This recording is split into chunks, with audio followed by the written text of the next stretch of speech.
Hi, my name is Kara, and I will be reviewing the Sigma 35mm 1.4 lens for Canon. So in this video, I'm going to be reviewing this brand new lens that I just added to my camera bag. Like I said, it's the Sigma 35mm 1.4 lens. So I will briefly explain what all those numbers mean and the significance of this lens and what it's supposed to do.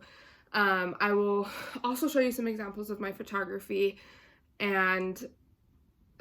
with this lens, and then also the other lens that I have that I use a lot, and kind of explain the differences and why this lens is substantial. So this lens is the Sigma for a Canon camera. So Sigma is like an off-brand. Some would say it's like the Walmart version of the Canon lens. It's about half the price. I think the Canon 35mm 1.4 runs at about $1,200, and this one was $700. So quite a bit cheaper. One of the things I was worried about is that it just wouldn't perform as well as the Canon lens would, and so this whole experiment was to try and find out if it performs as well, if the pictures are sharp, if the lens itself is durable, will stand the test of time, weatherproof, things like that. So that's what I'm going to be explaining to you today. So this, like I said, is the Sigma 35mm 1.4. It is a wide angle lens, so it's typically used for landscape or nature photography. I do wedding and portrait photography, so that's what I wanted to see how it would do in that sense during taking those types of pictures. What I typically use is a Canon 85mm 1.8. So the 1.8 is the aperture of the lens, so that just means kind of how blurry the background will be in a photo that you're taking. So this one goes just a little bit lower. You can get a little bit, it's supposed to be able to get a little bit better of a background blur than this one, which is actually a portrait lens.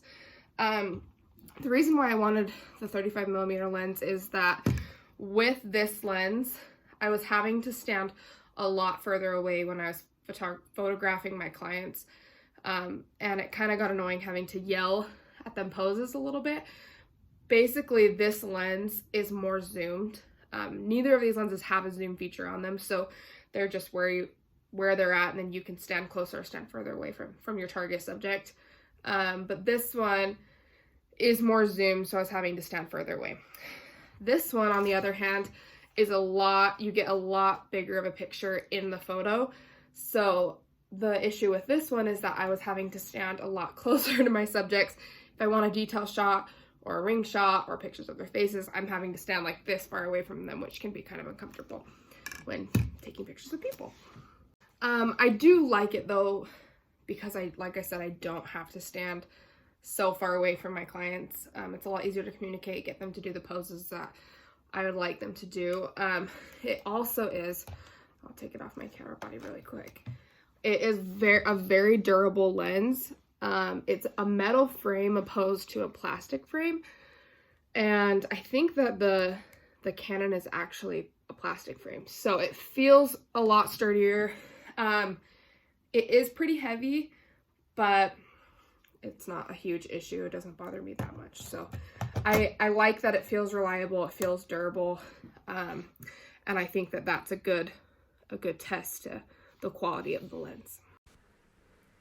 Okay, so here I have pulled up my Lightroom. This is where I do all of my editing, the program that I do all my editing in. And I figured that I would just show you one of the pictures that I've taken with this lens and kind of the process I go through for the editing and the finished product. So here is the original image, and now I'm just going to start by putting a preset on the photo. I have a couple that I have kind of gotten from influencers that I use a lot or that I've made myself. So this is the one I choose, and then I'm just going to go ahead and start adjusting the sliders to mess with the photo until I find it the way I like it. Next, I like to go in and check up on the skin. I brighten up the eyes if they're in a shadow. I also like to add a little bit of color to the lips. I think that can add some color to the face, especially when it's cold and dry outside. Sometimes the colors get washed out. So then I just go check, make sure I like everything. And then there is the edited and the original. Ultimately, I definitely think this is a great product, and I would recommend this lens to anybody who's looking for a 35mm lens. I love the durability of the frame in general. Also how crisp and clear the images were, just great quality, and the price point is a lot cheaper. So if you're looking for a good 35mm lens to fit on your Canon camera, I'm sure it's great for any other camera brands, but I shoot Canon. I would definitely recommend it. It's my go-to lens. I use it for almost every shoot, so it works great.